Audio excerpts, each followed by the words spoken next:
Salam semuanya.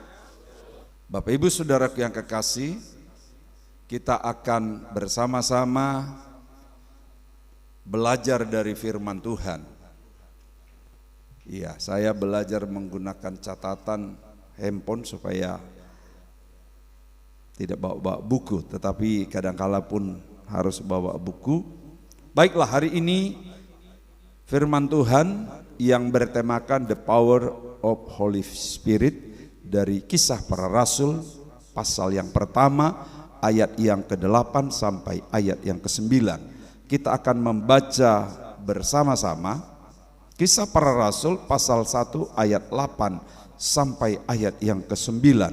Setelah hitungan yang ketiga, semua kita membaca bersama-sama. 1, 2, 3. Tetapi kamu akan menerima kuasa kalau Roh Kudus turun ke atas kamu, dan kamu akan menjadi saksiku di Yerusalem dan di seluruh Judea dan Samaria dan sampai ke ujung bumi. Sesudah ia mengatakan demikian, terangkatlah ia disaksikan oleh mereka, dan awan menutupnya dari pandangan mereka.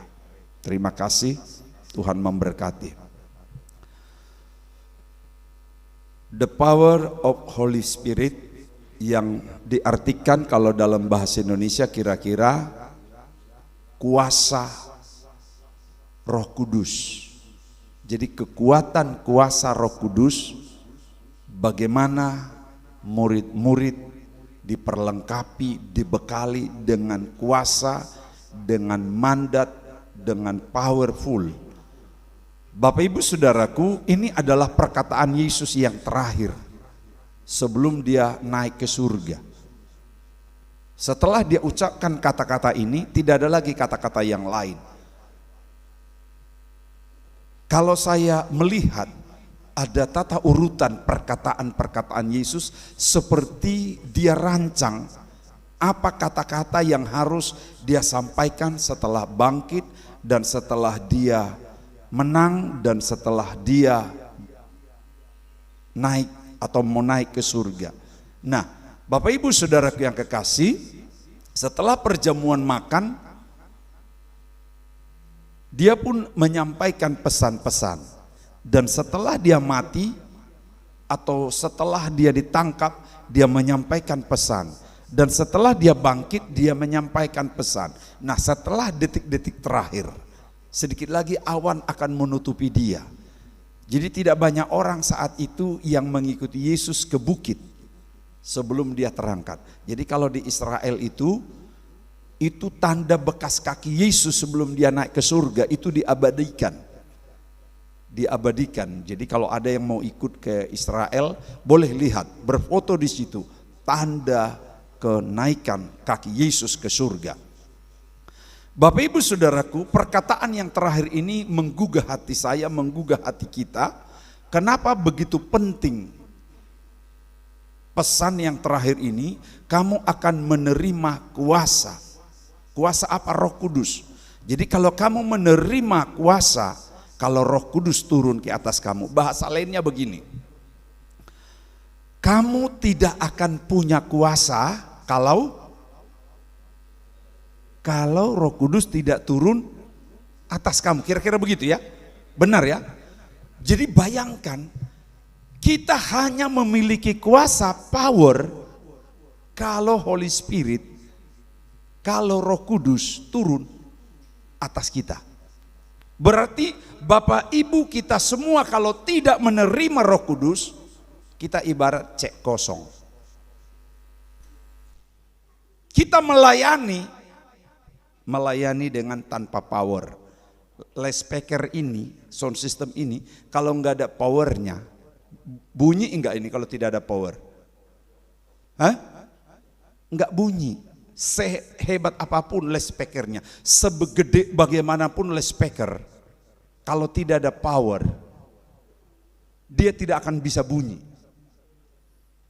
Sehebat apapun kita belajar teologi, kalau tidak ada Roh Kudus, power, sia-sia penginjilan kita. Tapi sebaliknya mungkin kita hanya sekolah Alkitab 6 bulan. Saya kebetulan sekolah Alkitabnya hanya 6 bulan di Siantar. Itu pun diajar guru-guru sekolah Alkitab kami hanya tamat SD. Bayangkan, guru kami tamat SD mengajar kami hanya tamat SLTA, diajar hanya 6 bulan untuk penginjilan. Tapi karena mereka powerful, Holy Spirit, Roh Kudus mengurapi mereka. Dan kami pun diimpartasi Roh Kudus. Jangan pernah berangkat menginjil kalau belum dipenuhi Roh Kudus, katanya. Jadi semua yang belum penuh Roh Kudus, 10 malam itu enggak ada yang mau beranjak. Bahkan mengambil sikap 2 puasa di komplek STT atau sekolah Alkitab itu yang penuh dengan singkong-singkong. Mengambil sikap di situ doa puasa karena belum dipenuhi Roh Kudus. Mereka takut menginjil, kami takut memberitakan Injil sebelum kami dipenuhi Roh Kudus. Karena itu dengan jelas, menginjil tanpa Roh Kudus itu sama dengan hanya sekedar loudspeaker tanpa suara. Tidak punya power apa-apa.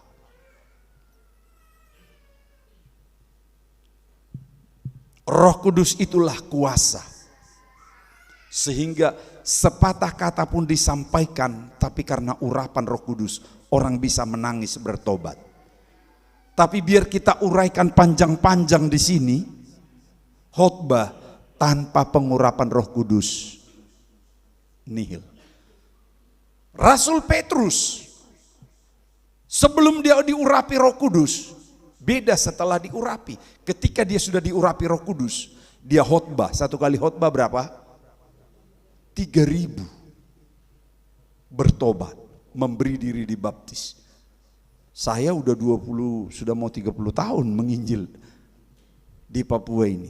Ya baru segini jemaat kita. Plus ada beberapa cabang kita. Paulus satu kali khotbah 3.000 karena dengan power Roh Kudus. Roh Kudus itulah kuasa, power. Fokus dari kuasa Roh Kudus pada ayat yang kita baca ini untuk menjadi saksi Tuhan. Saksiku, kata Tuhan Yesus. Jadi perwakilannya Tuhan. Saksinya Yesus di bumi. Memberitakan Injil, menjadi saksi Kristus memberitakan Injil. Jadi saudara-saudara ini menjadi saksi-saksi Tuhan untuk memberitakan Injil. Lalu di mana?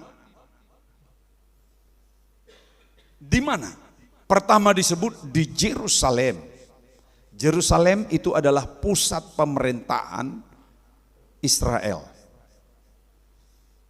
Walaupun sempat dialihkan ke Tel Aviv ya.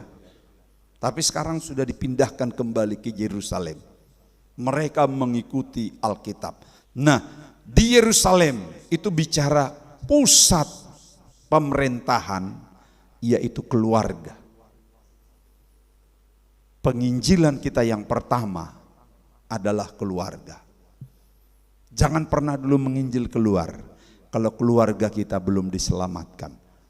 Kalau seisi rumah tangga kita belum menerima Injil.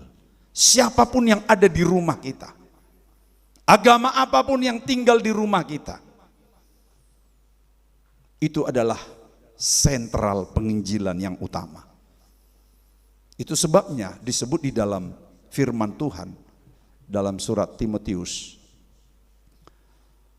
seorang pelayan harus cakap dan mampu mengajar, mendidik keluarganya. Jadi hamba-hamba Tuhan yang kita angkat di tempat ini pun, mereka itu kita anggap sudah mampu melayani keluarganya, membawa seisi keluarganya datang kepada Tuhan. Supaya ketika kita menginjil di luar Yerusalem, di luar keluarga, jangan sampai kita balik diserang. Dia bilang, bagaimana dia melayani seisi rumahnya aja, keluarganya belum bertobat. Oleh karena itu berat. Kemudian, di mana dia akan memberitakan Injil setelah di Yerusalem? Dikatakan di Judea. Judea area kerja, area komunitas kita. Di mana kita bekerja, di mana kita berkomunitas. Yang sekolah, yang guru, yang mahasiswa, kampusmu itu adalah area penginjilanmu. Area pelayanan. Dan selanjutnya di Samaria, wilayah lintas suku budaya. Samaria itu sudah jauh dari Yerusalem. Dan sudah berbeda suku, berbeda pemahaman. Orang Samaria itu tidak mempercayai hari kebangkitan. Tapi ketika Injil masuk ke Samaria, ketika Injil diberitakan kepada Samaria, mereka semua sehati menerima tiap-tiap pemberitaan Injil, isi dari pemberitaan Injil. Nah, kita harus menjadi saksi sampai kepada lintas suku, lintas golongan, kemana Tuhan inginkan kita pergi. Dan baru bicara soal ujung bumi. Ujung bumi itu ada bangsa-bangsa. Ada bangsa Indonesia, ada bangsa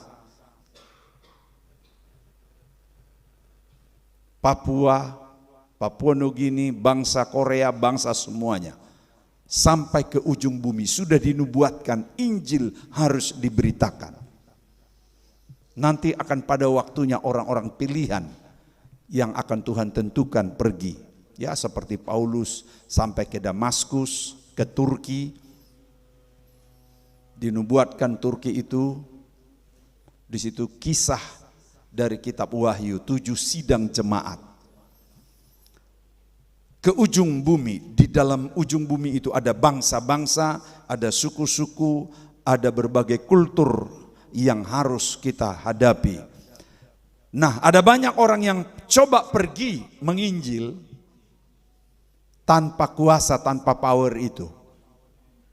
Gak usah dulu kita bicara dunia, skala kecil aja lah. Nah, ternyata ini yang disebut banyak yang gagal. Banyak yang gagal, kenapa? Karena mereka berangkat dengan cek kosong. Mereka berangkat bukan dengan power. Mereka berangkat hanya dengan pengetahuan, hanya dengan semangat, hanya dengan satu pengharapan, saya cepat diangkat nanti jadi pendeta. Kan biasanya kalau udah gembala sidang, cepat itu pendeta. Banyak yang gagal. Kenapa mereka gagal? Karena mereka berangkat dengan tanpa power, yang mengakibatkan mereka takut karena ada tantangan. Saya ketika datang ke Papua ini, saya melapor ke beberapa orang, langsung saya dibilang, oh nanti kau ditangkap karena nggak boleh lagi organisasi gereja baru di sini. Gereja harus tetap menginjil. Gereja yang tidak menginjil, percaya atau tidak, dia akan sampai kepada titik stagnan. Setelah stagnan maka akan susut. Jadi gereja tidak boleh berhenti memberitakan Injil sampai hari kedatangan Tuhan. Ketika gereja berhenti menginjil, maka percaya cepat atau lambat gereja itu akan mulai kosong.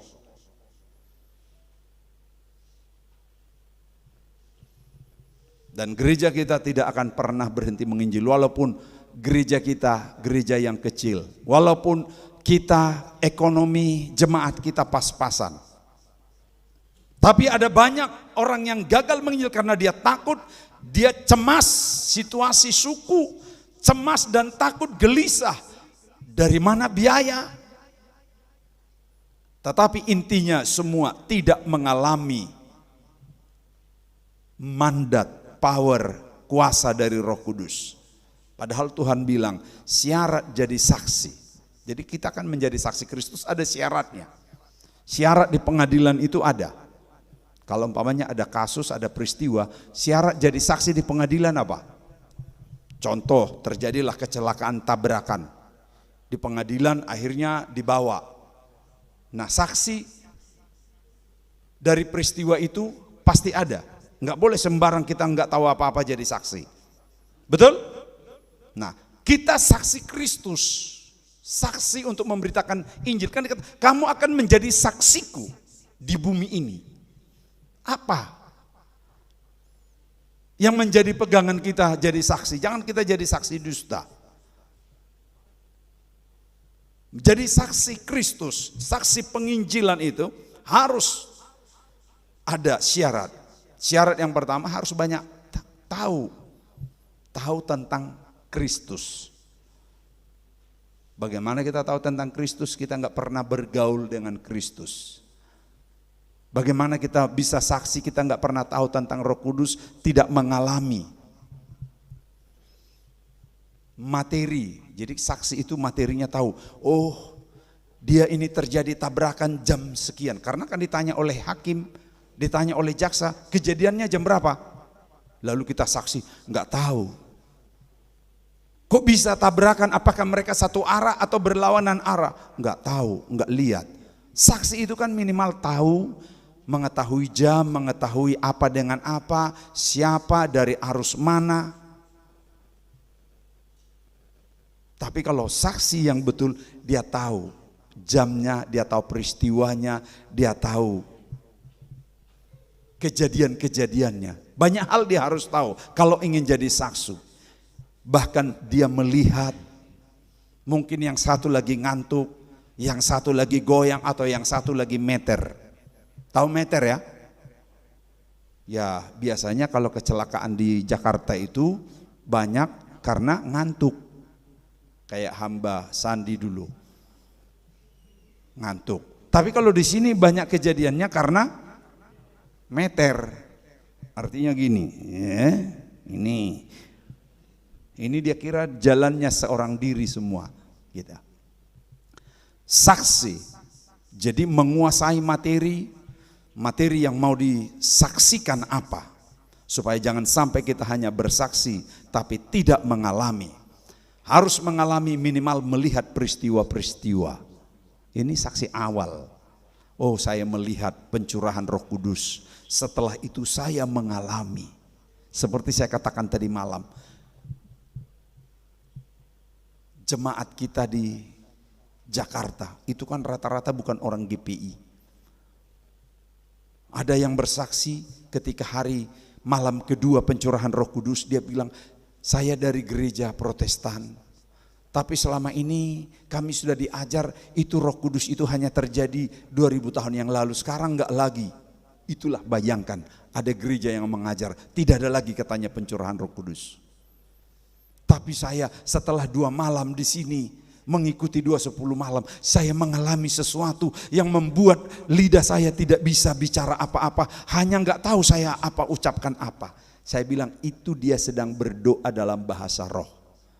Bahasa roh itu adalah bahasa sandi dengan Tuhan. Iblis aja nggak tahu. Iblis aja nggak tahu itu artinya. Apalagi kita, iblis itu udah lebih tua, udah lebih pengalaman. Dari zaman dulu sampai zaman sekarang dia tetap hidup. Tapi dia nggak tahu, karena bahasa yang kita gunakan itu bahasa sandi, bahasa rahasia. Kalau istilah di TNI Polri itu bahasa sandi, itu bahasa khusus yang hanya mereka saja tahu. Begitulah kita, roh kita yang berbicara dengan roh Tuhan, menyampaikan isi doa yang tak terucapkan dengan kata-kata manusia. Jadi kita harus mengalami itu. Kita harus menjadi saksi. Saksi hidup dari peristiwa yang kita alami sendiri. Dan tahu alur cerita.